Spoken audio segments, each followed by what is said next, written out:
I'm not sure I'll ever be able to make a bigger video than this one on this channel. I just closed on a 76 unit portfolio this summer and it was offered at $7.925 million.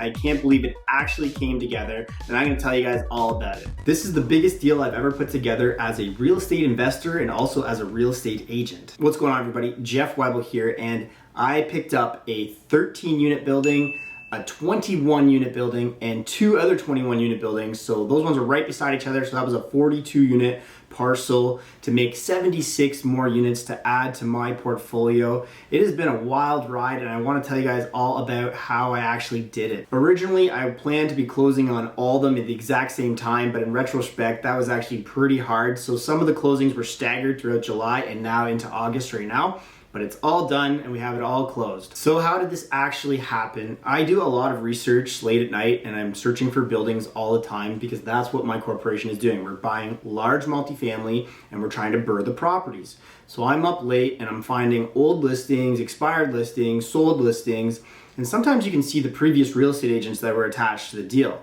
And it's a little bit of a shot in the dark, but what you do is I contact them, and I reached out to a lady and I said, hey, do you still know the owner of X? And she ended up responding the next day and saying, yeah, that's actually my dad's property. He bought it.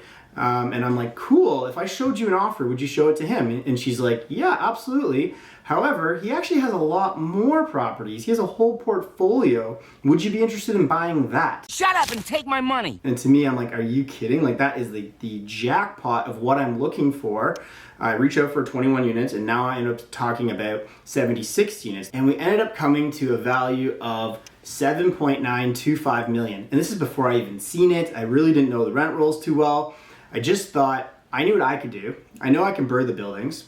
And regardless of what the rent is, I know I can get it up even higher just from what I've been able to do with my full-time construction crews and my full-time property managers and just my passion to get in there and do the projects and figure it all out and constantly answer the texts and DMs from the managers of all the problems. It's just what I've been doing on top of being a real estate agent at all times throughout the day. So we got that under contract for just under $8 million and I was pumped. She was pumped because she's making a record sale. I'm pumped because I'm getting so many units. I still know there's value within the units, but it just takes a lot of work. And sometimes you're always gonna find that. Different landlords will be very comfortable with what they have and they don't want to increase rent because they bought it for years before. They don't need to. The next buyer has to always come in and increase the value in my experience. I don't often see anybody trying to sell you a building so that you can make money immediately. And a lot of novice investors out there are always looking for that. Well, what's a cash flow? Well, nobody's giving you the perfect property that's gonna cash flow on day one. I just don't see it. You gotta get in there and do the work, and that's why the BRRRR method is so important. And that stands for buy, renovate, rent, refinance, repeat. So I know you're saying, you're probably thinking, I don't have $8 million to purchase property. How the heck do you do this, Jeff? And like, guess what? I don't have $8 million either. And that's why this next part is very important. So it's 76 units, and it wouldn't really matter if it was 95 units or 110 units. I'm still gonna do the same approach. And I'm gonna get a syndicate mortgage. And what a syndicate mortgage is many individuals lending funds and it gets registered and makes up the mortgage. Think of it as 10 or 20 mums and dads with $200,000 each, and they all pool it together and it becomes the mortgage. So good mortgage brokers, especially in Canada, will be able to have these connections that can do this. In the United States, there's a little bit more red tape involved in syndicate mortgages, but it is possible. So a lot of people will say, well, I don't have 25%, 35% to buy all these big buildings. Well, again, neither do I. I have to put down 10% roughly on these syndicate mortgages. And where do I get the 10% from? Refinancing and BRRRRing all my previous buildings. And we just continue to do the process until we want to quit one day. And that is what the trick is there, guys. So maybe it sounds a little too good to be true for you because it's only 10% down, but here is the catch. I'm sorry. You're gonna have probably an interest rate closer to 10%. Now, most people would never want that. They're gonna shop around, they're trying to get like 2s and 3s and 4s. Since we're doing the BRRRR investment strategy, this is fine. We just want to get the mortgage, own the property, operate it, and the extra interest rate will be BRRRRed out at the end of the year. And since it's such a high rate right now, I have to probably BRRRR the project within 1 year. And so far we've been very successful at getting almost like 50% turnover of the units. And that's the key, especially in my area. Maybe you're gonna buy in an area where you don't need to do the turnover and the rents are good. Again, nobody's selling me good rents here. They're all $600, $700, $800. So anybody's like, well, what's the cap rate or what's the cash flow? day one, not minimal, barely paying the bills. And then we got to go out and raise capital to get and pay for the renovations so that eventually at the end of the day, we can refinance the property and pay out all the investors and then have a cash flowing multiplex for free. I've been pretty lucky. I've really turned it on my Instagram. I've been raising capital, and easily my corporation has raised about $5 million, and it's all from social media. And like, if you're brand new, you're starting out, like, okay, well, how do I do that on social media? Start showing off your projects, your renovations, and show what you're doing. Eventually, friends and family will kind of reach out to you, be like, what's going on? And you'd be like, well, I'm looking for funds. You got an extra 100,000 lying around. I'll pay you an interest rate.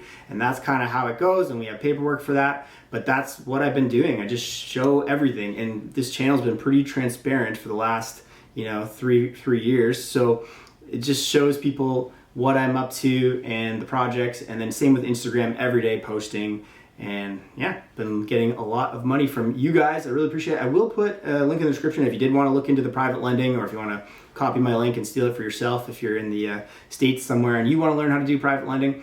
That is the key. There's no way I have $8 million today and then I'm going to make another offer tomorrow for $14 million. But guess what? I can raise the capital. So I plan to get tenant turnover. I need that 50% likely to like BRRRR the project.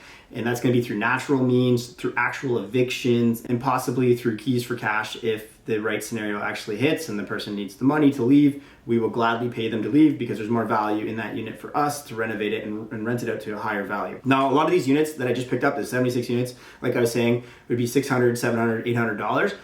After a renovation, and I furnish the units usually, and a lot of people, you can go back and forth on that. I like to furnish them because then the person, what I say is coming to the apartment with a suitcase and a laptop, a MacBook, and that's it. They're not dragging their beds through the halls. They're not going to become a professional tenant.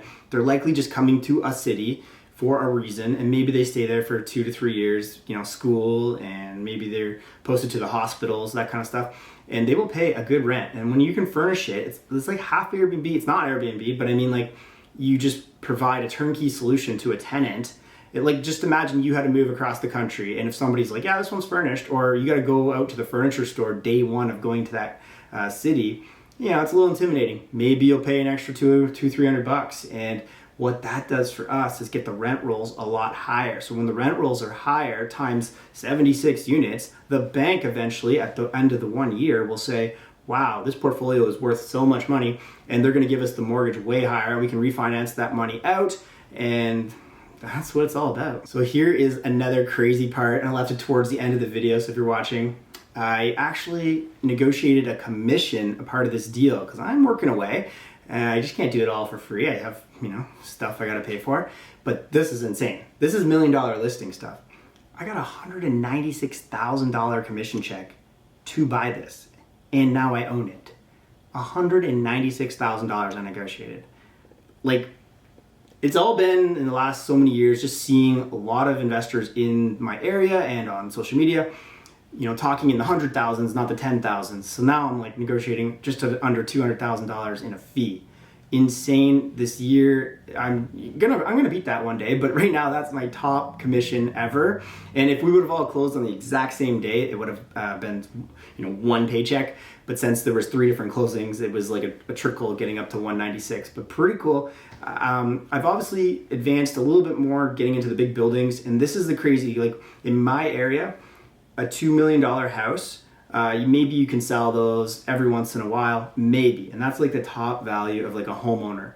But for an investment world, people are buying $10 million properties, $5 million properties all day long, because the banks see these a lot differently than just a $2 million house, which was definitely a liability. But as a $10 million investment property, it's a lot easier to fund those deals. So all of a sudden, it's a lot easier to make offers on $5 million, $4 million, $10 million, just to see what happens and then try to get the funding later. Versus as a real estate agent, how would I, have 30 clients buying $2 million homes at all times? I just haven't worked on my business like that, and plus my city, that would be the top. So I'm really having fun in the investment space. Now, I do have an earlier real estate agent course, and it's free now in my YouTube channel. Just find it in the link in the description, and it's how to make $100,000 in your first year being a real estate agent. So that's what I originally did. I made $100,000. I made a course all about it just to show you skip this BS, do this, and it's been pretty I think 1,000 people have it right now. So it's free. Get the link there. If you're a new agent or if you want to pick up any sales tips, that's great. And then eventually, once you learn how to be pretty much a baseline real estate agent, you can advance to strategies like what I'm doing now, like dealing with bigger buildings, because the negotiating is all the same. Like making that $196,000 was literally as easy as anything, and where I've had like so much headache on a under $200,000 property sometimes, where I'm like stressed out if the guy's gonna get the mortgage and I'm gonna have to lend him 150 grand because there's knob and tube and the banks hate it. Like the lower end stuff can be so stressful sometimes. So literally 7 pieces of paper to make $200,000, and I can't wait to find more like that. And I really appreciate you guys sticking around and watching this video. Big shout outs to guys like Chandler David Smith, who's just killing it on YouTube, but also in his portfolio. It's been very inspiring. And also Nate BRRRR, his Facebook group is amazing. And just seeing what he's doing in the States and just buying up hotels and burning hotels is, okay, give me another thing to think about. Okay, I always kind of wanted to get motels and hotels. So just watching him do that has been fantastic.